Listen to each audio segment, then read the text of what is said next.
Hi, I'm Sara.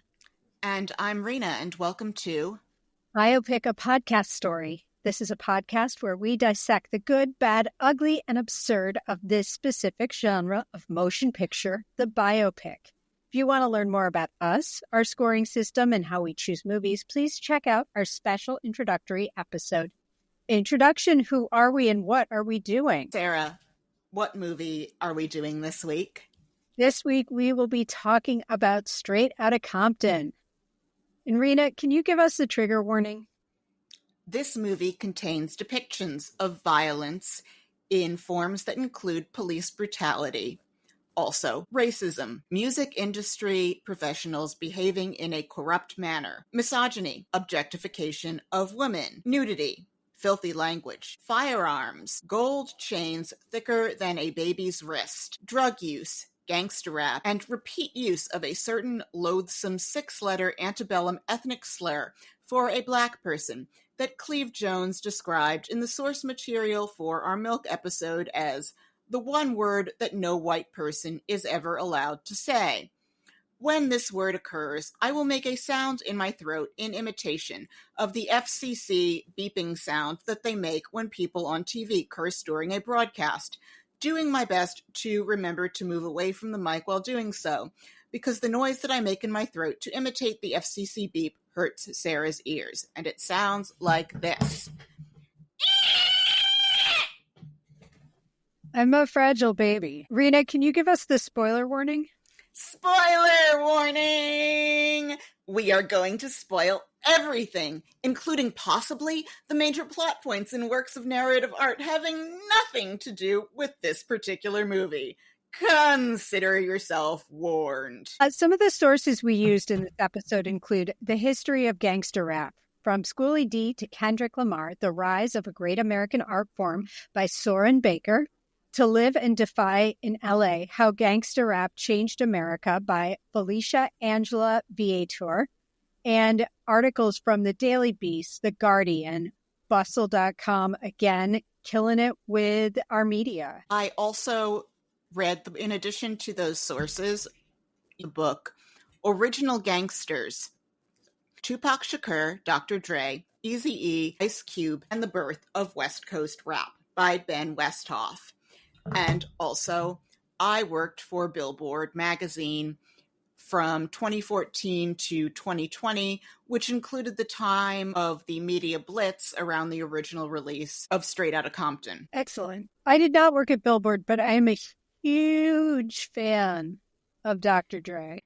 Sara, can you please tell us a little bit about the seminal 80s gangster rap group N.W.A.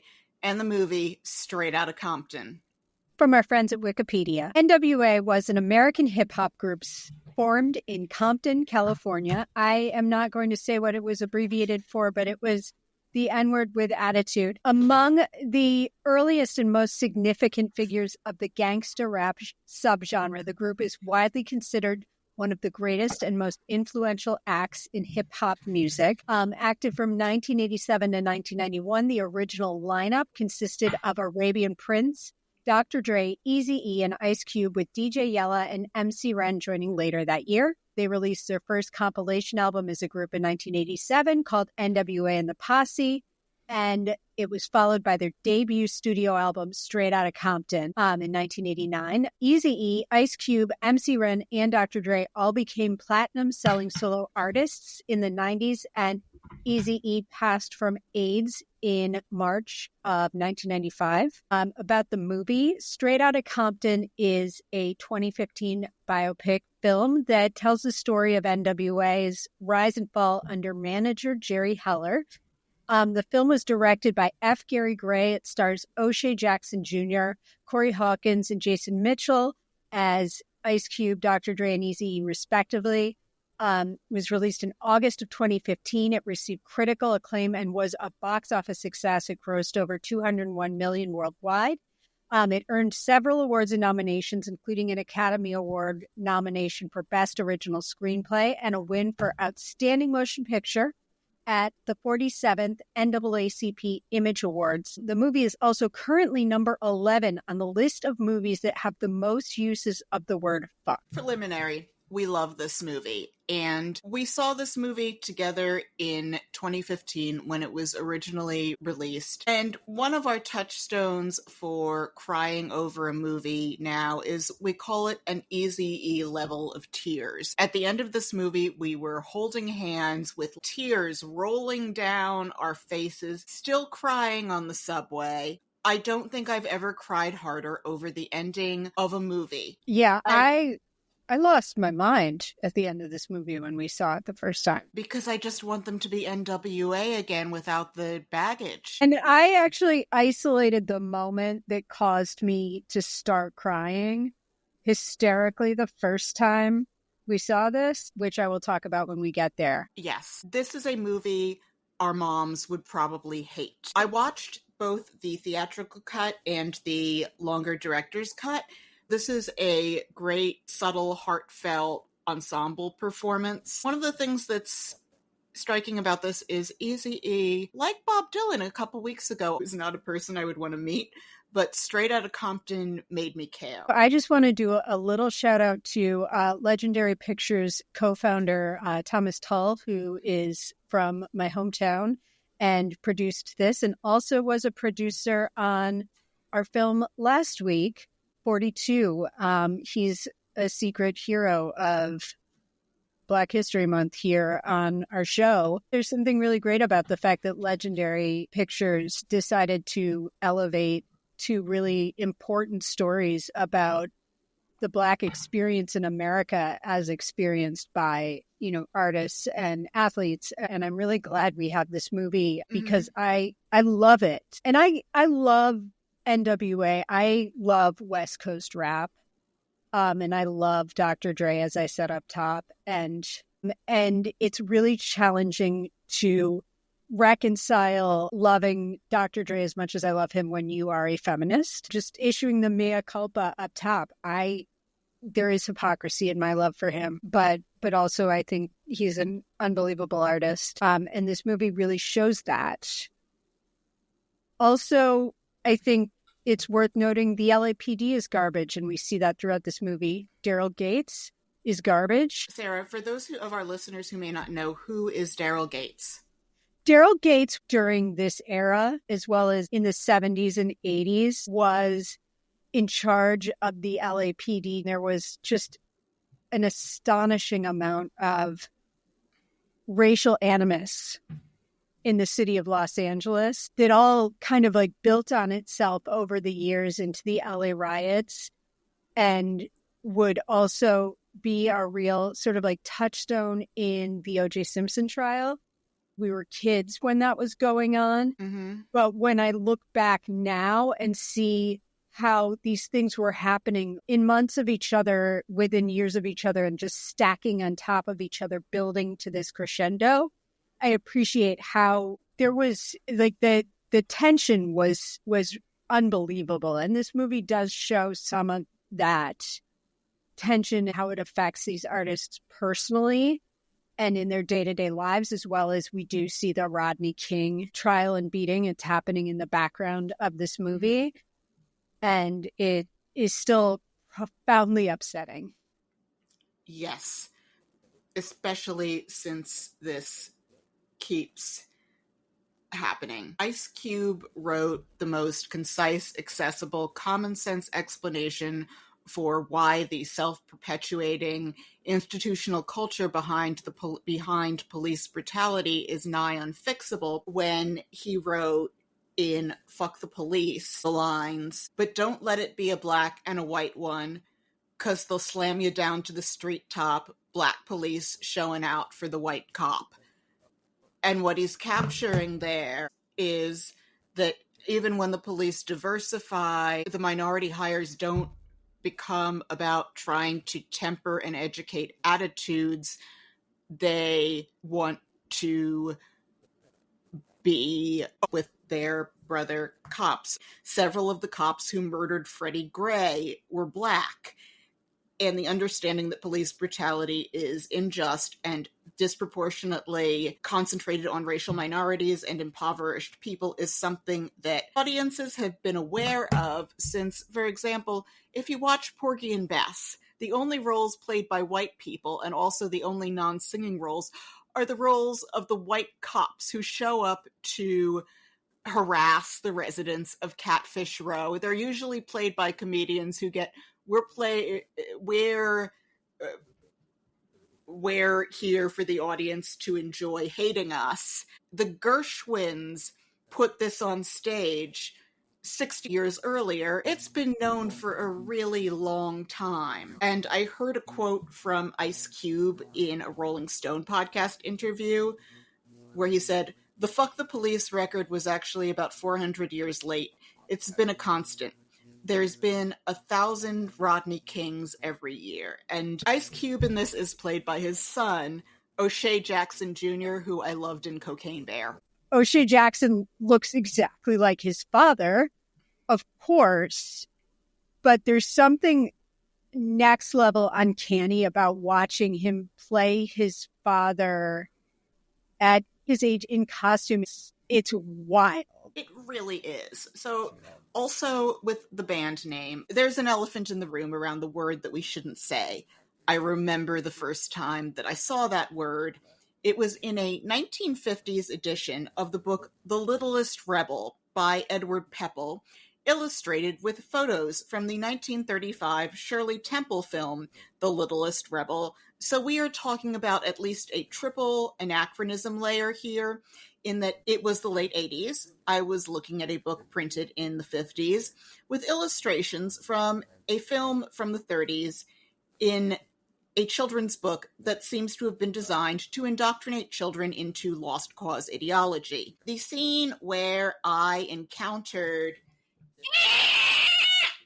for the first time was one in which a quote-unquote bad slave is running away with some of Mass's cash, and he is stopped by the quote-unquote good slave, played in the film by Bill Bojangles Robinson, who says, "Use an with $1 million. I didn't know what this word meant, so I ran to my mother with the book, pointed to it on the open page and said, "Mommy, what does this word mean?" Her eyes went wide, and she had this look on her face that I now recognize as the panic that comes as a parent thinks, "Oh God, I am winging it here. What do I tell my kid?" So she said, "This is a very bad word that people used to say to mean a black person. Nobody says this word anymore. You should never, ever say this word." I subsequently saw the word in Gone with the Wind, which I read for the first time when I was 10, but I understood, don't say that word. My mother wasn't going to explain to me about the sociological phenomena where black people may say it to each other in certain contexts. I'm not sure my mother would have even known about this. My parents certainly were not in the market for buying N.W.A. records. The next real discussion I had around it came in my 8th grade English class when we were reading Richard Wright's Big Boy Leaves Home, and I was shocked when I saw all of the black male teenagers addressing each other by that word. So I put my hand up in concern and I said, "Why are they all addressing each other by this terrible ethnic slur?"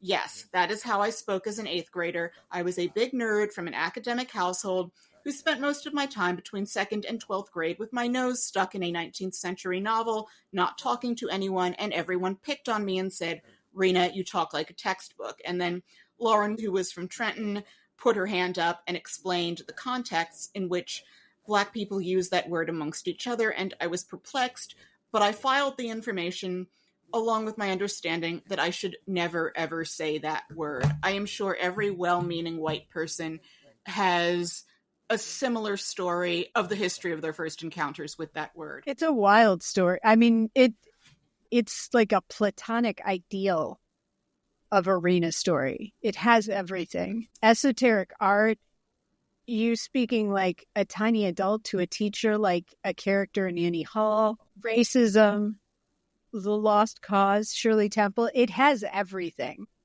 So, should we talk about the movie? Yes, we should. Because I love this movie. Yes, we open with that quote from Dr. Dre that also opens the album Straight Outta Compton. Whenever I hear Dr. Dre say, "You are now about to witness the strength of street knowledge," I think, oh good, because I have absolutely none of that. This is obvious to anyone who meets me within the first 3 minutes of our acquaintanceship. I also do not have any street knowledge to speak of.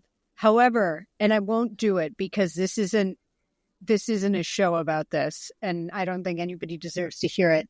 I know all of the words to Straight Outta Compton because I had a job in New Jersey where I had to commute back and forth and drive, and I made it my mission when I had that job to learn all of the lyrics of Straight Outta Compton. So I can perform it all the way through.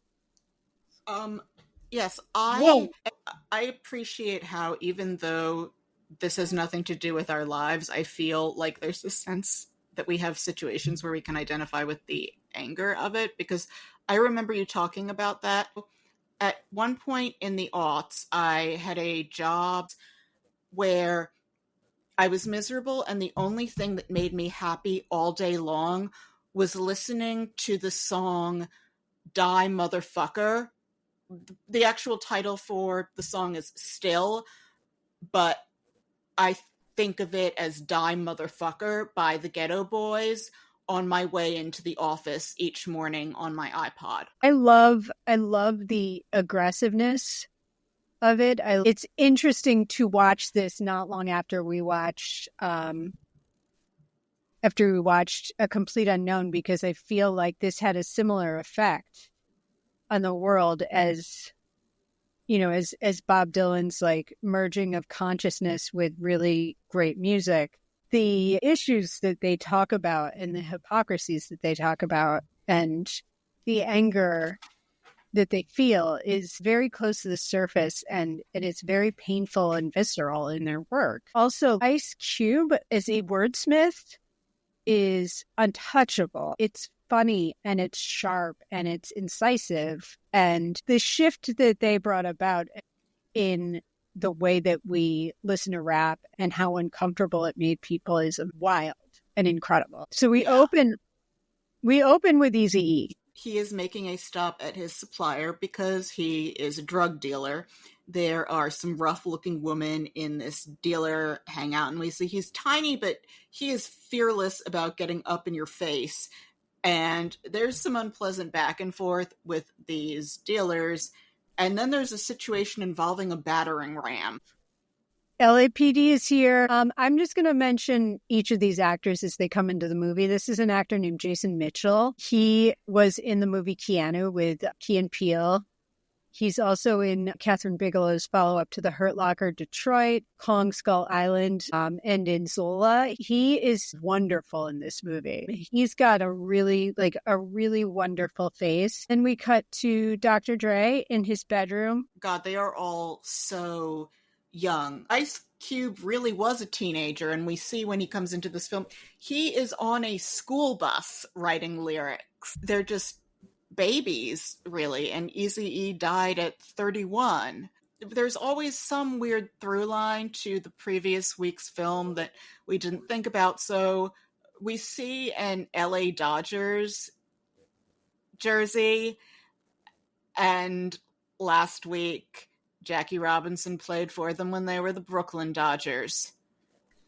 And Brooklyn's still feeling it on that one. The Nets did not compensate. Dr. Dre is played by Corey Hawkins, who's also an incredibly talented actor. We saw him in The Heights. He is a song and dance man, and he looks so much like Dr. Dre at that age. There's a point where they show the album cover for The Chronic on billboards, and I was like, I'm not even sure if that's Corey Hawkins' face in those images.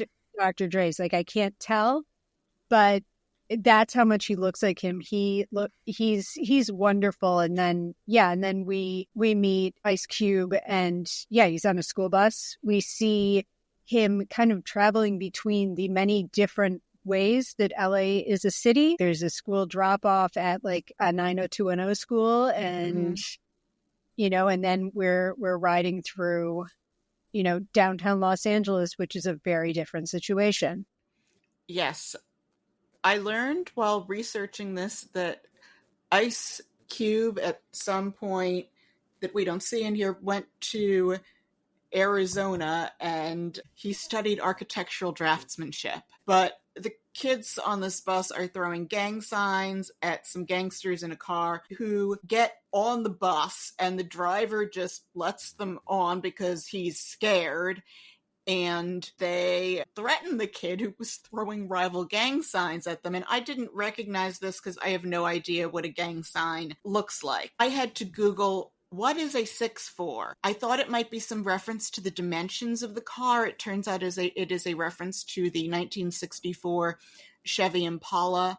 I don't know about this. I am familiar with the 87 Ford Taurus, the 89 Ford Crown Victoria. We had a Chevy Malibu that I think died when a piece of it fell out on the highway. Yeah, I'm familiar with all sorts of makes and models of Ford Taurus. I do not know much about cars. Something that happens with the rappers from New York, who we'll see in here. They have also not heard of a 6'4". But I think something that you've talked about in other episodes, this movie captures the joy of the creative process when we see Dre making Eazy-E a rapper and how he coaxes these performances out of people. And you see the work and the joy, and you see him being immersed in things he's going to sample. And I think that's what makes the first half of this movie such an ecstatic romp, is seeing the interaction, and it's fantastic. I remember being awed by that scene when we first saw it, and I was amazed by it again. Like the way that Eazy-E is not a rapper.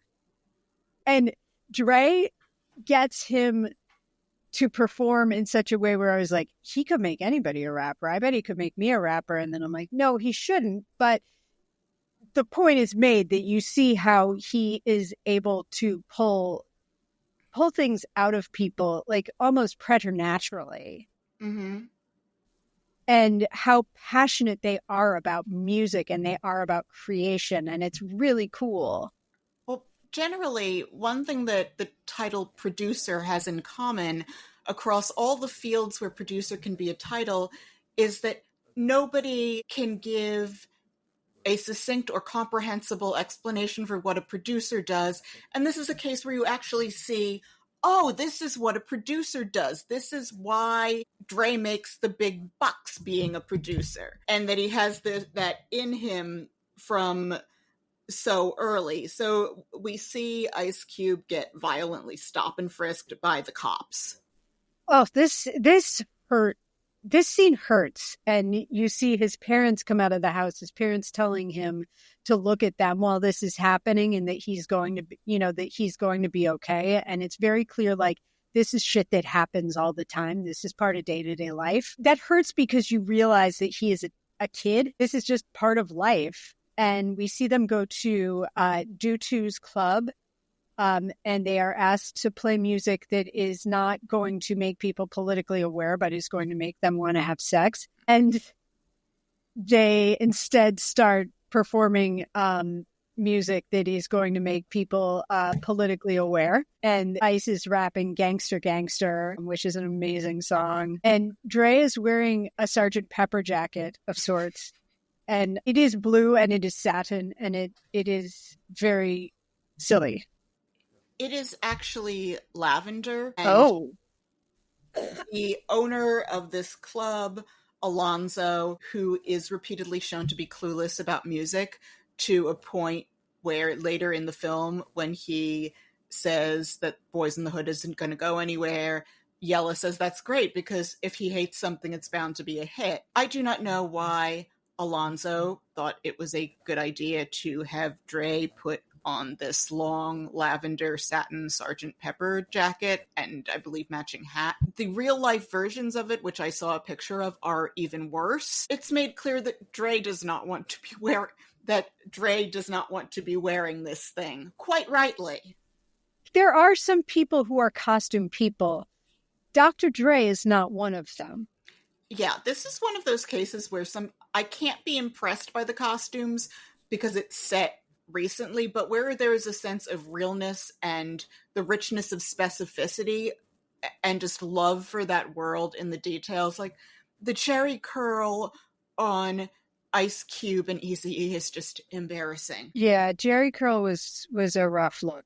Dre starts talking to Eazy-E at the club. They're teasing each other, and Dre is very big picture and visionary about where they can take things and where they can move as artists, and they decide they're going to do it and record.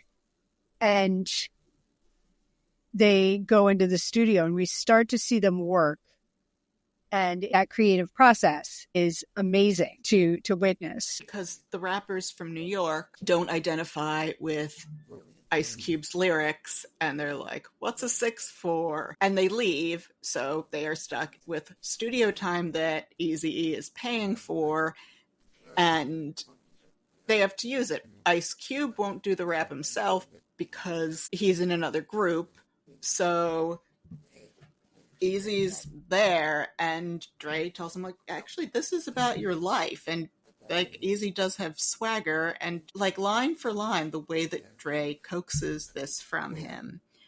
I want to say this is the most straightforward chronological storytelling that I've seen to avoid and-then-i-ness. It's magical how this movie has such momentum that I watched the original length one today again, and I was just like, I was astonished at how quickly this movie moves. And also, this movie does fan service in a way that is not annoying, because I know you get annoyed at fan service like nobody else. Yeah, there is no Mike Myers telling them that the label won't play Bohemian Rhapsody. They're clever AF with their fan service. We are right in the mix of things. They press this song and onto a record and it starts getting airplay. N.W.A. did not have that much power on the singles charts because you could not play their songs on the radio. I think you could play Express Yourself off that first album on the radio. I can relate to the music even though the lyrics are not about my life because I can get pumped with it when I'm mad. I think anyone can relate to the anger. It's also in the specifics of the world building here. N.W.A.'s lyrics are rich with specifics and the authenticity of experience in a way that pulls you in. Hearing the specifics of someone's world is relatable, even if they are not at all my specifics, because the emotional language in the delivery of how people talk about the cultural and daily lived specifics of their experience is universal. O'Shea Jackson Jr. is at an unnatural advantage here because he's imitating his dad. Most people playing someone who is still alive have a few hours or days worth of time to hang out with them and pick up their mannerisms. O'Shea Jackson Jr. had 20 plus years of exposure to his subject in an intimate setting on a near daily basis. Everyone can imitate their dad. Still, he does a far better job playing his dad than you or I would do at playing ours. And I have to wonder for him, what's it like to act opposite someone playing you as a kid? What a trip. Into this film, around this time, comes what amounts to the villain, Jerry Heller. There are lots of conflicting stories on him. I did not read Jerry Heller's book because I don't trust him to tell the truth. The best I could say for him is that he sees Eric Wright as a business partner who he's not doing anything worse to than other people like him haven't done to other artists, and sees the other members of N.W.A. as employees rather than seeing them as equal members of a group. This is not how it happened. I read one story that Eazy-E paid someone $750 to introduce him to Jerry Heller. I don't know. Jerry Heller had actually fallen on hard times at this point and was living with his parents for a period. He made a bunch of money in the 70s, but he did have an eye for talent. It's just, he didn't pick up that Ice Cube is the real talent as a lyricist. Yeah, he definitely had a tiered system in terms of how he treated them. And every dude in this group is smart. They're all savvy. You know, I appreciate that per Jerry Heller, there are multiple sides to every story. But it's very difficult to evince a whole lot of sympathy for him because he understands the inner workings of this industry in the way that this group doesn't. He mentions some of the other groups that he worked with, one of which is Styx. And as you know, I'm a very big Styx fan. And I have watched the Styx Behind the Music several times. And nowhere in the Styx Behind the Music do they talk about Jerry Heller ripping them off. It does feel ultimately very predatory what he's doing here because he knows what he's doing and they don't know what they're doing in the same way. At the end of the day, even if he had arrangements with Eazy-E, he has an insight into the way that this industry functions that enables him to be in a situation where he took advantage of them. He did, at least in some form or fashion, whether or not this version is the truth, take advantage of them and retain amounts of money that were unfair and sort of take it out of their work to pay for everything. I don't love it. Paul Giamatti gives the closest thing to an ascorbatory performance in here, but he's just being Paul Giamatti. I'll allow it. He's the only one giving off like big actor vibes. Everyone else's performance feels very unaffected, and it's different. I only recently saw Love and Mercy, where he plays a much more sinister Svengali figure preying on an artist in that one. The character he plays in Love and Mercy makes Jerry Heller look like the most business ethical guy ever.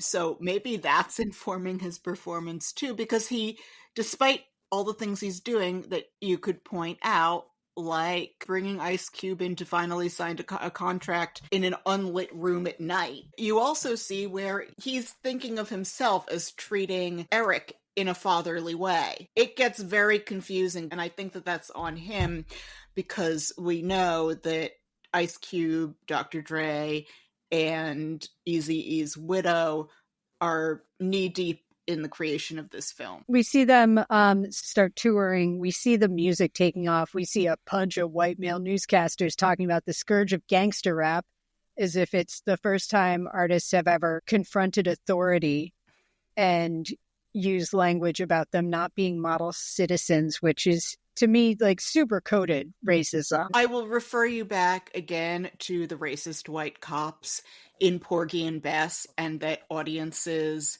in the 30s knew what was up. There's like a coded language and positioning in the way that the media is talking about these artists. It's real clear in the light of day of 2015, and then also even more so in Year of Our Lord 2025. Take a drink, everyone, Sara said, Year of Our Lord. We see them partying at the hotel, and we get the origin story of Bye Felicia. So if you haven't seen the movie Friday, Felicia is a crackhead, and she's trying to mooch off Ice Cube in the movie, and to get rid of her, he says, Bye Felicia. So in here, there's also the scene where they're in the recording studio.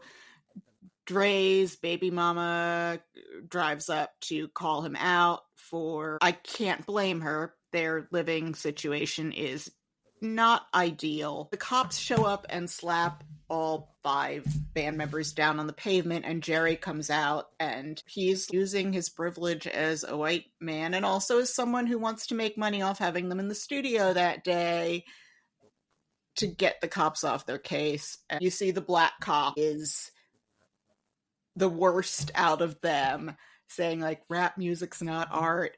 Like he's trying to earn cred with the white cops by being the harshest. This is the one good thing we see Jerry do. Yeah. Is customer service the police and threaten to call their manager, the mayor. Well, IRL, Ice Cube had already been working on the lyrics for Fuck the Police, but I'm fine with it if he has a sudden brainstorm walking in. And I know you're always talking about seeing people do the work, but sometimes an experience will jag something in your head. Also, I would say that showing him come up with stuff on the fly is earned at this point. Like, we have seen how quick on his feet he is with words. So I live in a world where I can absolutely believe Ice Cube is capable of that. So we head to Ohio now, where only good things happen. More specifically, there are rivers that catch on fire there. To Cincinnati, where only good things happen at rock concerts, which Who fans will remember very well. And we find out that the FBI is threatening them and asking them to stop performing Fuck the Police. And we see white kids jumping on copies of the album to break it and flatteners rolling over it and drama. I love what Eazy-E says here, where he says, they bought copies of our albums to crush them. Like, people are stupid. And we find out that Dre's brother has been killed. He feels a lot of guilt about that because he thinks that, if I had brought him on the road with me, he would have stayed out of trouble. His mother is quickly like, no, you did your best. Can't save everyone, but it is super sad. And when he finds out about this, there's this scene of the five of them bonding and saying we're brothers. And part of what makes the first half of this so joyous is that it's these young men who really love each other and working together. There's this electric atmosphere to it. Also, when you see the concerts, there's ones where they have flames behind them. You also start seeing white kids in the audiences around this time. And yeah, we are in Detroit where the cops tell them not to play the song, and they're gonna play the song. We know they're being asked not to play the song because cops are the fragilest of fragile flowers. I'm pretty sure we saw a scene like this back in episode 1 with the Doors, when an artist was asked not to perform something and not to do something, and then he did it anyway. In the Doors, it was the Ed Sullivan Show staffers making a really lame lyric change to Light My Fire. So to give the cops credit, they didn't say, hey, could you change the song to Love the Police? I can't remember why Dade County didn't want him there in the first place, but he did maybe whip out his cock in Dade County. We'll never know why the police decide to publicly beat them with their nightsticks while everybody can see, versus how they treat Jim Morrison. We'll never know why they would respond differently, but they do. And also, they're talking about how they incited a riot, which, as I've mentioned, I think my illustrious career as a lawyer in mock trial in high school on this show before, and that's where my law career ended. And I'm pretty sure that I've heard in the last year that inciting a riot isn't illegal. Based on my most recent understanding of the law, it's actually okay to do that. It's not a crime. So I don't know what they're being arrested for. Do you? It's because they hurt the cops' feelings. I get it. It's the people who say fuck your feelings who are actually the most oversensitive. You know this. Yes, I do. And then we cut to a press conference where there are just, it is just wall-to-wall white journalists.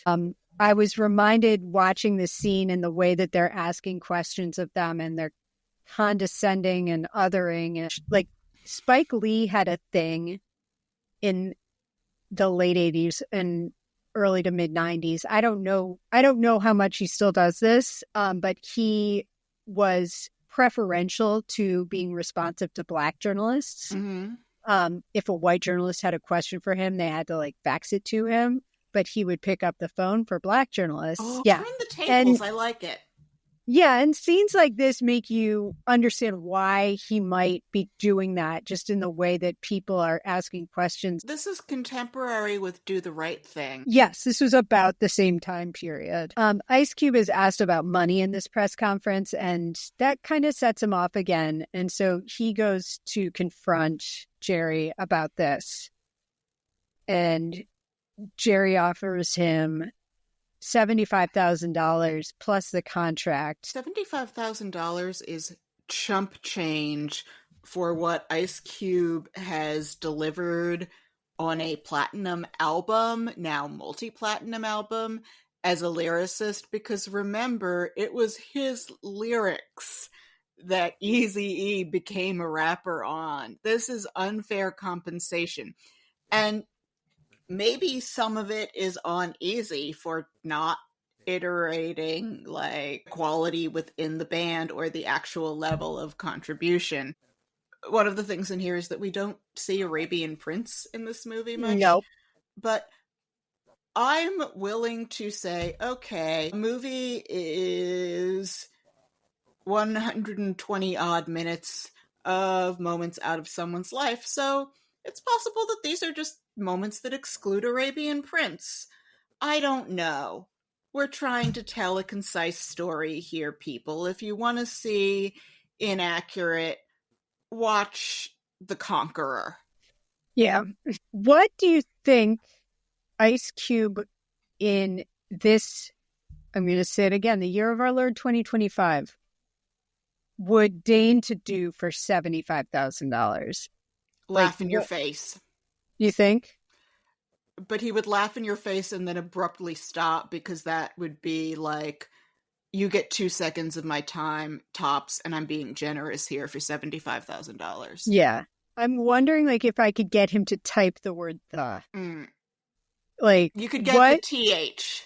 I was thinking about that. He doesn't get out of bed for that little money ever again. And then enter the film Suge Knight, who is a real thug. I was originally far less generous on Eric Wright about, oh, he's a thug and I wouldn't want to meet him, because when you compare him with Suge Knight, is Suge Knight still in prison? And if he is, I'm glad. Yes, he is. And Suge Knight is a proper gangster. And also, like, you see in this kind of depraved in some of the things he does and the way he treats people. Ice decides to go solo because he's brilliant, and it works out just fine. And then we cut to Eazy's pool party, which is actually my idea of hell. Mm-hmm. You see a lot of breasts with nothing covering them in this movie. There's a lot of breasts in this movie. I don't understand the principles of a pool party and why it's fun. It's all people with very good bodies kind of like moving around next to a pool with cups of alcohol and loud music. I don't get why it's fun to eat in a bathing suit. This is going on and they're having a good time. Cube goes to his label's office. Yes, we did not get into how I guess Ruthless's contract for distribution was with the California Raisins label, and this guy from the California Raisins label is the only one of Jerry Heller's music contacts to stick around at that first concert. Yeah, and oh boy, is he a geek. But he gets it. It's like, it can be completely random just who gets it on something before everyone else does. He does get it, and then he disrespects Ice Cube by not paying him after he has given him a hit record. And Cube shows up at his office with a baseball bat and starts breaking stuff. And this is an aggressive approach. He does get his money. And we've seen this because we've done a bunch of music biopics, and we will do more in the future. The way the music industry treats people is so horrifying. It is garbage. And Ice Cube is smart he picks up quite early on, I need a lawyer. He was super duper young. How many people that age just signed contracts and didn't go, I need a lawyer. This is messed up. For sheer mass of people getting like screwed over and ground out, I feel like the music industry has no competitors. Ice Cube redecorates California Raisin's office. I don't know why he hasn't retained a lawyer yet, but baby steps. He's sticking up for himself. My God, I loved this so much. So Ice Cube goes back to the label's office and he plays him a diss track that N.W.A has put together about Ice Cube, and he's very unhappy. Why would you ever come for Ice Cube? What would possess you to come for him? It's a huge mistake. He creates the track No Vaseline, and he goes there with every single person. You see the difference between them and Jerry here, because Jerry's basically like, this is an outrage that he's insulted me and besmirched my character. And Eazy's just like, no, we just go to the studio and we record a response. Until everyone gets tired of it. Yeah, that Jerry is like, I'm going to make some phone calls about this. This is an outrage. And they're like, what are you talking about? Yeah, and one of them says, Cube doesn't even know what anti-Semitic means. I think Cube would have named the ethnicity of whoever he was angry at in a derogatory way out of the nature of battle rap. It was designed to hurt. Yep, and it did. In terms of what he says about letting a Jew divide us in that track, in battle rap, you come at your target with everything you can throw that will get under their skin. I don't think Ice Cube is an anti-Semite, especially not compared to Kanye West. We're starting to see the fractures. We've already had a fracture. Cube is gone, and they probably had more good albums in them with that original lineup. It is sad that there's only that one official studio album with that lineup.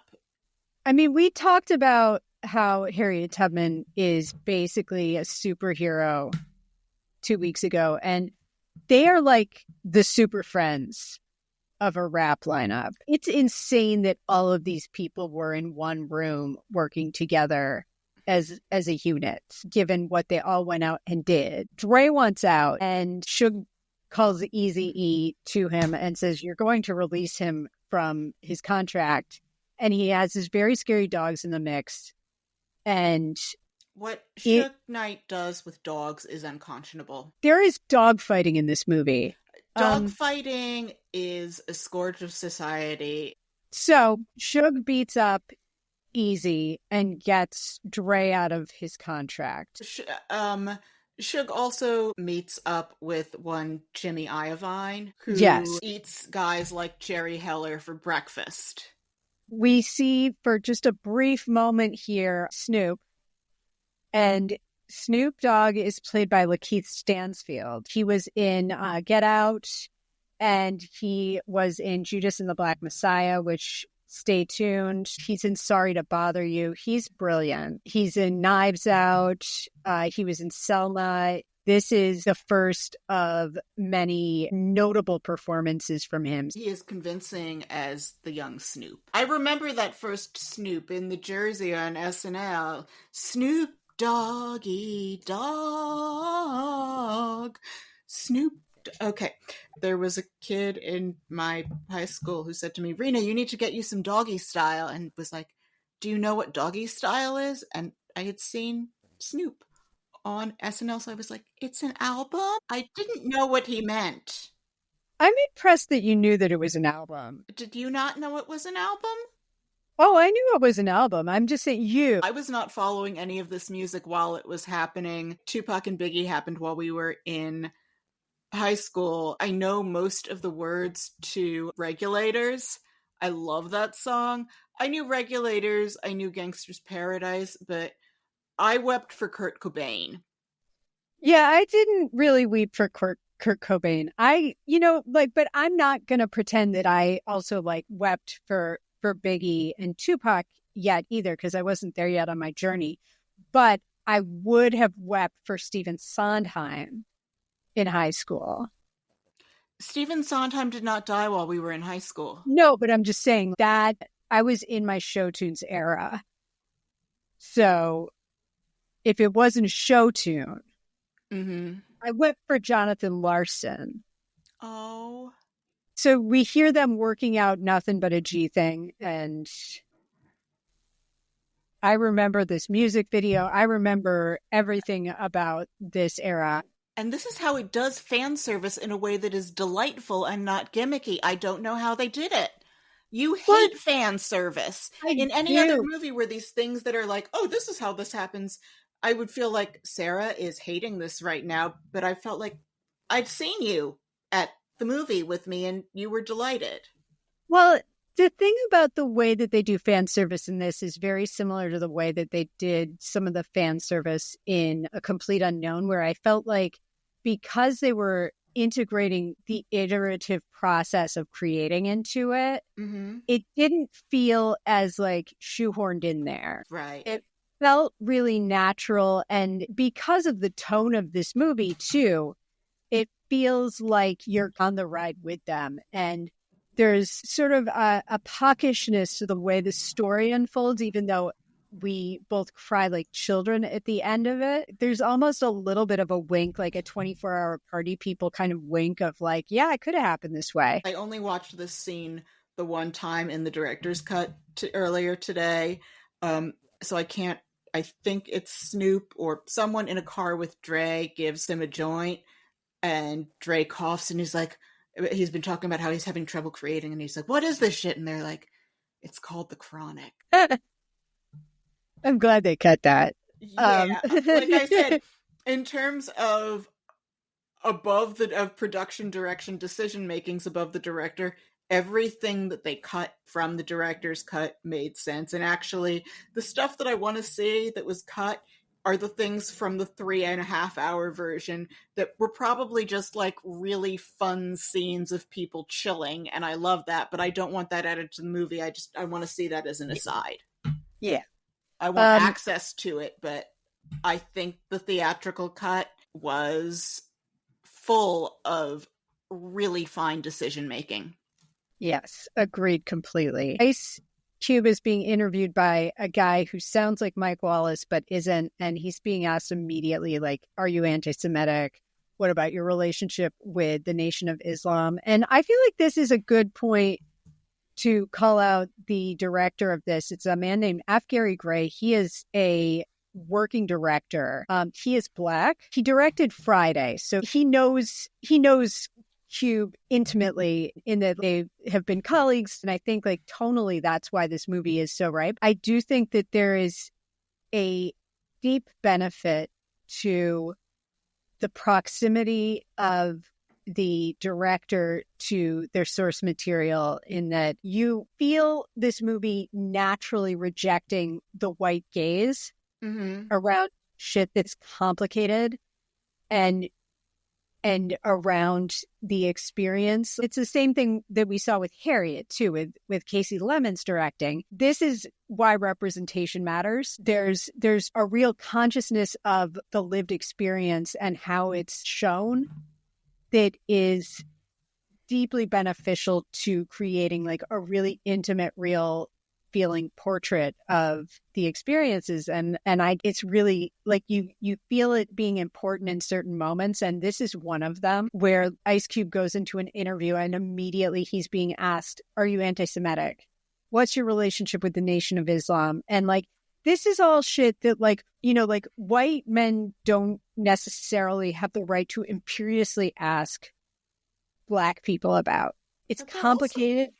They're baiting him. They're not what kind of an interview is this even? They're not offering any kind of a real portrait of who is Ice Cube. They're going straight for the hammer questions, and they're going straight for the questions that will make white people uncomfortable. We see the trial for Rodney King's beating come to its resolution, in which no one was found guilty of anything. I don't know what your relationship was with the Rodney King trial, but we had a thing where we had to watch the news every day in 6th grade for our social studies.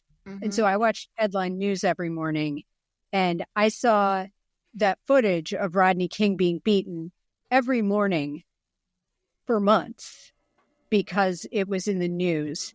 And I remember just not understanding as a kid, why aren't these people in trouble for this? So we see the Los Angeles riots happen, and I always go back to Martin Luther King's quote about rioting is the language of the unheard. Oh my gosh, rioting is the language of the unheard.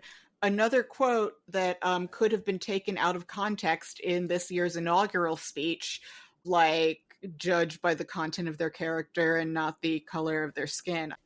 Eazy is getting sick. He's coughing, and he's also seeing the success that his former colleagues are having. This actually made me cry when Eazy is driving and he passes by Tower Records and sees the Chronic ads up on the billboard and outside of the record store. This was a really wonderful moment for Jason Mitchell, because he just broke my heart in this scene, because he doesn't know if he's coming or going, and he's really struggling, and he's seeing the success of his former friends, and he's just out of sorts, and it's a devastating moment. Then we see Dre in the studio with Tupac, which we see at the end of the movie. Tupac did comment that he knew he'd made it when he was in the studio recording with Dr. Dre. While they're recording, there's a scene from Caligula happening in essentially the lobby of Death Row Records. There's dogs. Did this guy in his underwear, who they are menacing with a large dog and forcing to toast the West Coast, I don't know what he said or did. I tried to look into him just to see if there was any backstory, and the character's name is Poor Bastard. I don't think that there's a backstory that we're supposed to know there, but I mean it's abject what's happening in this party. They're abusing this man and everyone's laughing, and there's drugs and there's dogs and blood, and Dre comes out of the studio and he's like, what the hell is going on? And I'm like, you're correct to ask that question. I want to leave this party. This does not seem like at all a fun party to be at. You've talked about how one of your signs of a film is great is that you feel unsafe, and that has been going from the very beginning. When you see Eazy having to hold his own with these armed, like, how did this guy get by as a dealer when everyone he's dealing with is bigger than him? Danger that everyone is in this constantly. And Dre is mad and he's not taking it. And it's like, yeah, why should people who are trying to record have to deal with actual gunshots going off in the background near them? You can make art about violence, but that's not supposed to happen while... I felt unsafe watching and like viscerally a little sick seeing what was happening to that man. And what they were doing with the dog, like, and why is he in his underpants? I have many, many questions about Poor Bastard. I may not want to know the answers. Suge comes across as quite evil. Yeah, he seems like a person with problems who has found a way to turn his problems outward and torment other people because of his problems. He's a straight up bully. We know he held Vanilla Ice over a railing by the ankles. Also in his Behind the Music, I watched a ton of Behind the Music because I babysat constantly in the late 90s. Ice Cube and Eazy Eazy-E see each other at a party and they hug it out. And they say that it was like messed up that we put out those diss tracks and made the fans choose between us. Ice Cube says, yeah, I'd be cool with reuniting as long as Jerry can't be there. And I was like, good call. Ever since things start to fracture, there is this longing in my heart of, I just want them to be N.W.A again, even though I probably would not have bought that album. I probably wouldn't have even heard of it. I would have thought it was not for me. But it took another 10 years and hating various stuff about being an adult and listening to the Die Motherfucker song by the Ghetto Boys every morning and having that be the only thing that made me happy all day for me to appreciate gangster rap. Eazy finds out that Jerry is a disaster and that he's not paying for things. His girlfriend goes through all of the paperwork and sorts it out and is like, yeah, he's been screwing you guys. Yeah, later wife. She comes across well in this, and she's also involved in the production. And so he splits with Jerry, and he's like, we're done. They're going to reunite in the studio, and then this is where things get really... This is where the waterworks start, because Eazy has not been doing well this whole time, and Eazy and DJ Yella and MC Ren are waiting for Dre and Ice Cube to show up, and they're all pumped. And it's like, oh my God, they could have, if it had just happened a few weeks earlier, they could have laid down tracks. If only he'd figured out sooner that he was about his health, he could have been like, you want them to have more time. You want them to get back to this, just this joy of like gleefully telling their truth before the world, that you want them to have this back so much. And I want it back from me as the viewer. I want it back for them. And it's one of those things where out of time. Yeah. You just missed it. And it's killer. Yeah. Eazy passes out. He goes to the hospital where the doctor tells him. This doctor is really shitty. I think that this doctor had to deliver this speech a bunch, and it was probably crud every time. He finds out that his T-cell count is at 14, when it's typically between, 500 and 1,500, I think the doctor says. There is a long history in this country of Black men being underserved by the medical establishment, which goes to that he feels sick for so long and doesn't look into it. There are conspiracy theories on how Eazy-E got AIDS that I'm not touching because I don't do conspiracy theories. Occam's razor all day long, baby. Immense credit to this actor, to Jason Mitchell, because you see him process this and you see his face processing it, and it's devastating.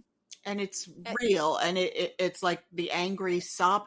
This feels like the most real reaction to the news of you're dying that I've seen filmed ever. This is why we now refer to maximum tears over a movie as an Eazy-E level of tears. This is a profoundly moving moment in this film because he is such a good actor. We talk a lot about like you're your character's lawyer when you're an actor. He's clearly outstanding at this because the amount of crying we do over Eazy-E. Who is, again, not someone I'd want to meet, not someone I would have ever thought I'd cry over. It's down to how this film tells the story. And how winning this performance is, because even though he's like actively conspiring against the group to not pay them because he's working so closely with Jerry and like things like that, I can't not love him. There's a sweetness to this actor's performance that makes this so heartbreaking, and like watching him kind of deal with it. And MC Ren and DJ Yella, who I haven't mentioned these actors yet. DJ Yella is played by a man named Neil Brown, who does a lot of voice work and is on the TV series SEAL Team. He's worked very consistently. He was on the remake of Fresh Prince of Bel-Air, and also the young man playing MC Ren is an actor named Aldous Hodge. He is currently on Alex Cross, the series on Amazon, and he is, I think, en route to being a very big star. And we'll see him again, too, when we watch One Night in Miami, because he plays Jim Brown in that. But they go in to visit him. This is such a devastating moment, too. Subsequently, and made albums that sold, but he's not as good as Ice Cube. And it's like, when you're looking at people on talent levels, like, who is? DJ Yella worked in the porn industry for a while. We've all been there. Subsequently, you do get a sense that they're two guys who are like along for the ride behind bigger talents, but okay. They're lesser lights because Ice Cube is Ice Cube and Dr. Dre is Dr. Dre. Like, they are very talented in their own right, but it's like, these are two supernovas of talent, like geniuses. But they go in to see him, and he says, and Eazy-E says to them, "I'll call you when I get out of here." And that's like when I lose my mind. We also find out that the hospital has been getting around like 7,000 calls a day to check on Eazy-E.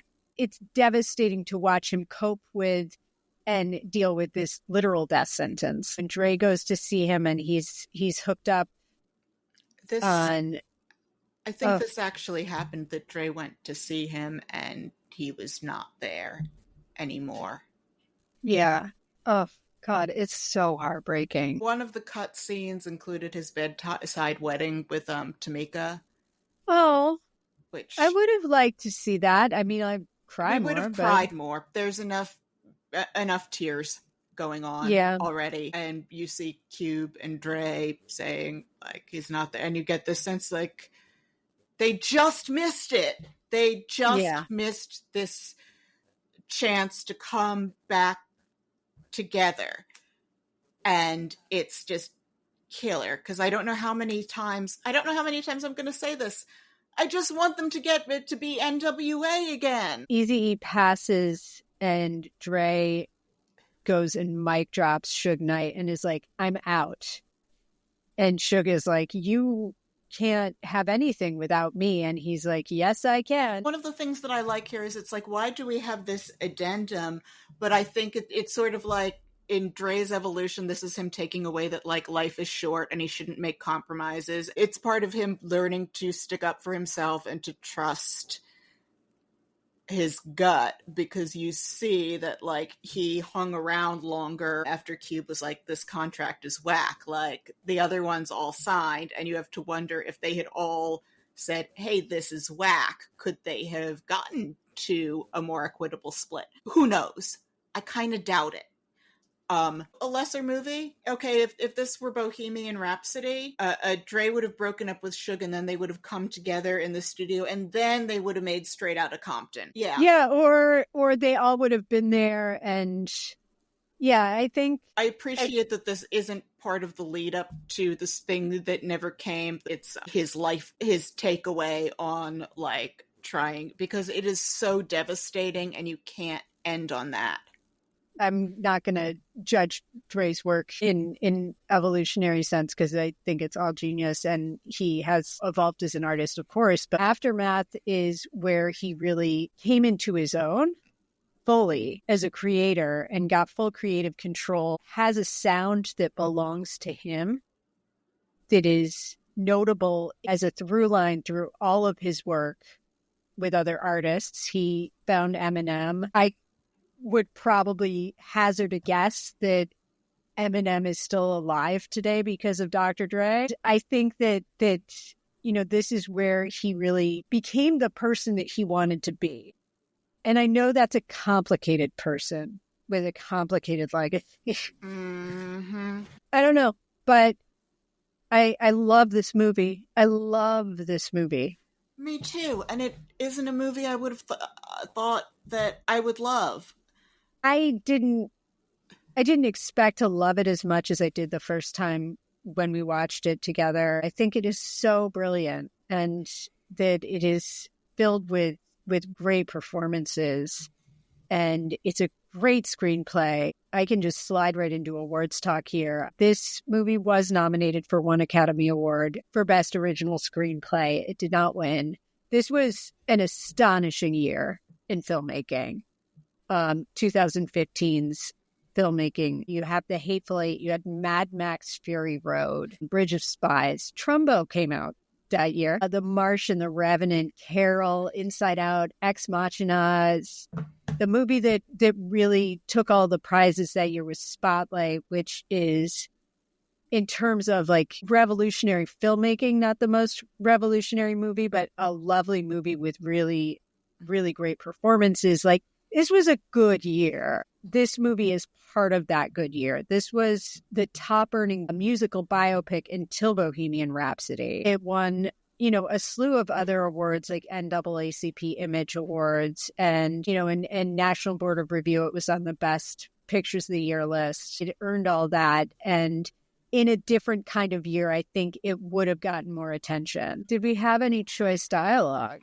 For choice dialogue, my line that stood out was, "You're kind of being a hoe right now, Eric." There's so much good dialogue in this movie. But the one I really liked was when Ice Cube is being interviewed by the journalist and he ends it with, "Eat a dick, Brian. Get the fuck out of my house. Y'all done here." Which I loved it. It was a good tell-up.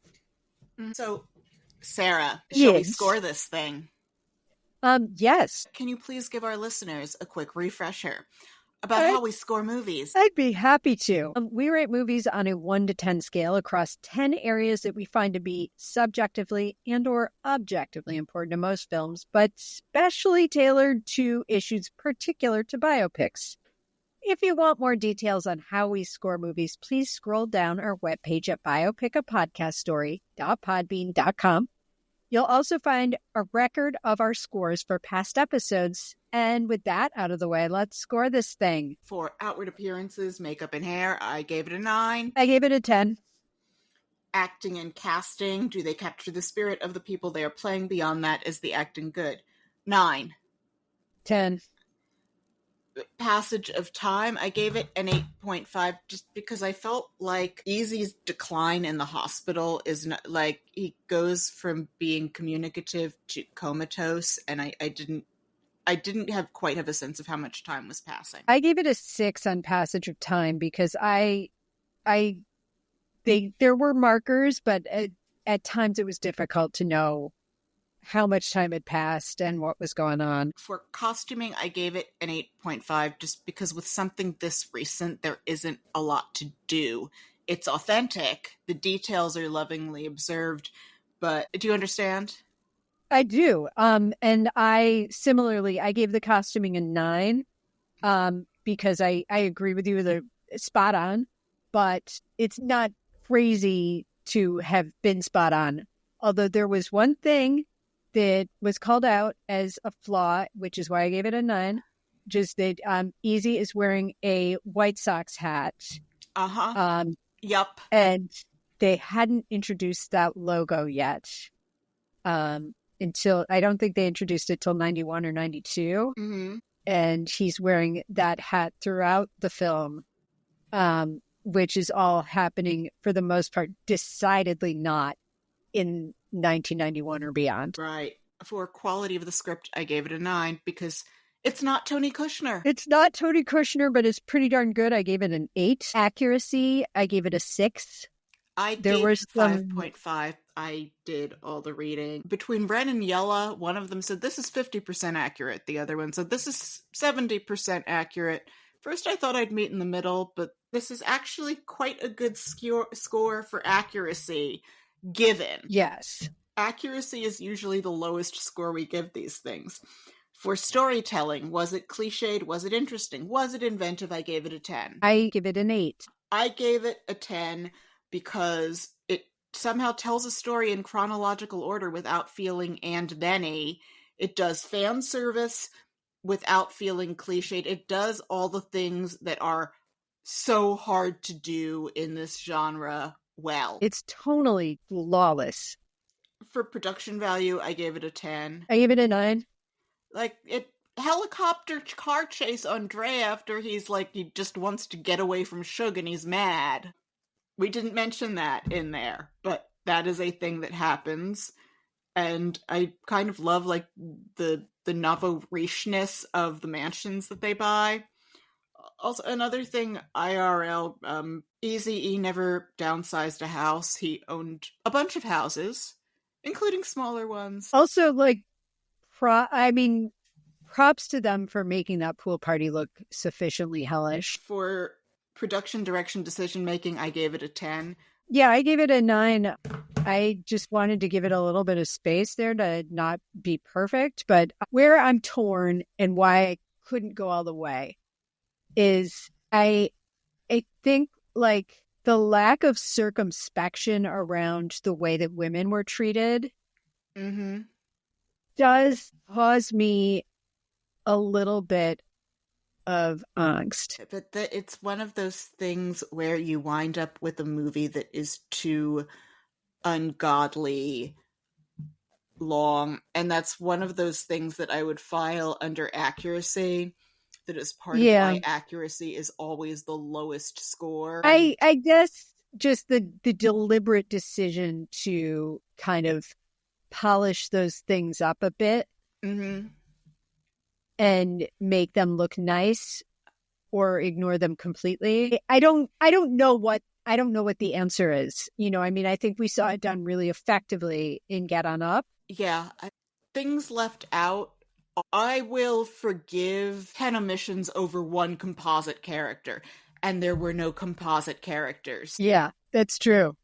Except Poor Bastard. Poor Bastard. For Do We Care, I gave it a 10. There's a reason we coined the term Eazy-E level of tears.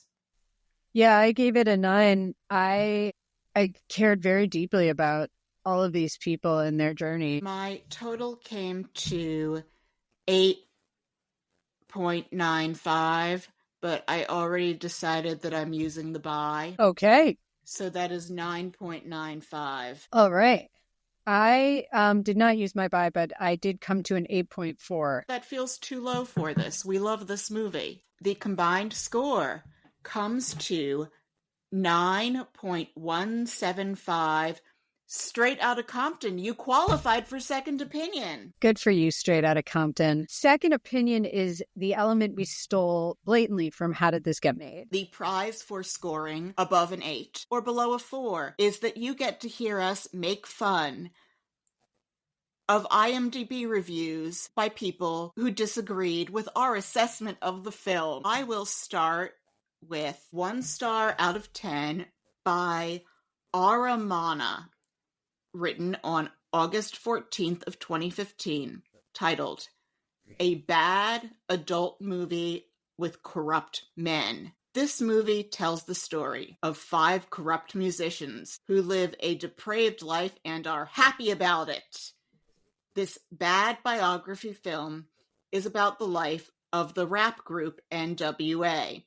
The story basically follows the life of Eazy-E, Dr. Dre, and Ice Cube. The film is so boring and have a slow pace. The woman nudity and the hardcore could please horny men for a temporary period of time. After seeing the movie, I was really disappointed because I did not see any drama in it, and the boredom in it really kills and sucks so bad. Sadly, this is a bad adult movie with corrupt men that I advise you to avoid. I'm tripping over could please horny men for a temporary period of time. And I'm like, isn't that the only way you can please horny men is for a temporary period of time? Boring. I didn't see any drama in it, and the boredom in it really kills and sucks so bad.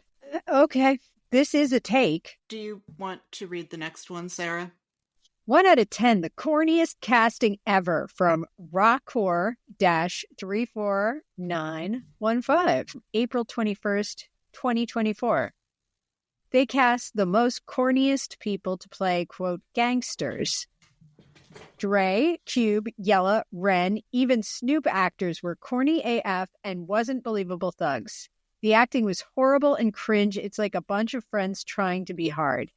And when they rap, it doesn't go with their look. They sound that the real people only when they rap. Ice Cube's son looks like him, but that literally it. He can't act. His movements and line delivery was just cringe. Also, the one scene Dre is making a beat that he didn't make from scratch when he just sampled in real life was inaccurate. Most of them don't look or act like people they're portraying, especially Dre, Snoop. And the bus scene was so stupid. What bus driver would let someone on the bus with guns?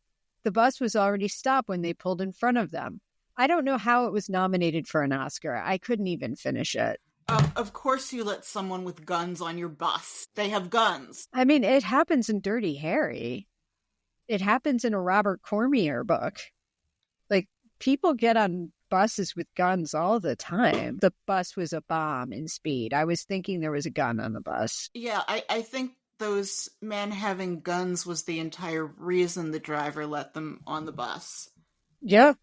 I can think of many ways to describe that scene, but stupid is not one of them. I vehemently disagree with their assessments of the actors' acting ability and their resemblance to the people they were portraying. A trifle with Ice Cube and his son at your own risk. Next one. 1 star out of 10. Worst movie ever seen. Written by Mail of Love on March 31st of 2016. Straight Outta Compton tells the bad way of life about N.W.A. corrupt artists who seem... Okay, can you take it over for me on this one? Of course. Who seem so happy to be bad, aggressive, violent, and depraved. They enjoy their perversion and rejoice in being angry and ruthless thugs. What a great shame. The music in Straight Outta Compton is completely disgusting, just like this nonsense movie. I know that rebels should not resort to any violence if they want to get their rights. These dirty rascals always swear and enjoy being evil and corrupt, and they suck so bad indeed. Straight Outta Compton is completely boring from the start till the end. Do not believe the fake high votes. Do not believe the hype. Honestly, this is the worst movie ever seen. I would like to posit a theory. Okay. I think all of these reviews were written by the same person under different usernames at various points in time. I can see that. This is a person who comes back like same time next year style and writes an insane review hating this movie. And also, if I may expand upon this theory, is this person coming back Tipper Gore on Ambien? So, other stuff that you should watch instead. I love this movie. I know there are people who this is not their cup of tea, but I love this movie a lot. Yeah. I think I cited it as one of my 3 favorite biopics when we did the episode with Liam McEnany. I don't have anything that I would say watch instead. And listen to the album, listen to all of their creative outputs separately. See Friday. I find Ice Cube a delightful screen presence. He is. And I guess if you want a fun O'Shea Jackson Jr. performance, Cocaine Bear. I was so happy to see him in that. And I was thinking, oh, it's that guy who's the younger Ice Cube. Yeah. And, listen to the actual music, the album Straight Outta Compton, unless you are my parents. I would also say just if you are listening and somehow unfamiliar with the genius of Dr. Dre, he did the 2022 halftime show at the Super Bowl, and I would say that it is among the best. It gives me chills to this day when I watch it. So, retractions, apologies, and listener mailbag. So before we go, we have to apologize for something we said in a previous episode that turned out to be misinformation, and we are sorry for this. We were wrong. Sometimes we're wrong. Rena, what were we wrong about? Well, Sarah, this time it is not so much an issue around inaccuracy as an issue around continuity. Yes, it as an issue around editing continuity that may have been confusing to our listeners in the Trumbo episode. I just got my computer back from well over a week of it being held hostage at the Apple Store, and the Trumbo episode I originally found to be just too long and weird, so there was a very delightful bit that wound up being cut where it talked about a story involving Dalton Trumbo, William Saroyan, and a dead baby alligator. Reference to this makes it into the end of the episode, but the story is cut. So there's this dead baby alligator that pops up at the end in a way that makes no sense because it's not there before. And this isn't your fault because I was just mad over my lack of control. So I was telling you, butcher it. I want you to treat this episode like Joan Crawford treats their kids. And consequentially, there is this problem of baby alligator discontinuity in the Trumbo episode. I might go back and re-edit at some point, in which case this apology becomes moot, but I just don't have the heart to do it right now. It was hard not having my computer. My rage over that went into me hounding you to take a hatchet to the Trumbo episode, which caused baby alligator discontinuity issues. And I'm sorry. I would also add it was a hard week for me too, because Yeah. I was hurting for you. But we apologize. We're very sorry if you were confused about the baby alligator. Do we have any other apologies this week? I don't feel like being sorry about anything. I wanted to call out the dead baby alligator discontinuity and make sure that our listeners understand that we didn't mean to be that sloppy. No. And with that, yes, if you liked the show, please leave us a 5-star rating and subscribe to us on iTunes, Spotify, or wherever you get your podcasts, and tell a friend, or better yet, plural friends, and share us on social media. We hear it helps. You can follow us on Threads, Blue Sky, and Instagram, where we have visual aids from our episodes. Our Instagram handle is @Biopic, a podcast story. So do check us out there, and we'll link to that in the show notes as well. Please also check out our webpage at biopicapodcaststory.podbean.com to see the official episode ratings for all of the movies we have done so far. If you would like to get in touch, you can email us at biopiclistenermailbag@gmail.com. Tune in next week when we'll be talking about Shirley, which is all about Shirley Chisholm, the first Black Congresswoman. Yay! And good night to the earnest and the cynical. Have a great week. Good night, Rena. Good night, Sarah.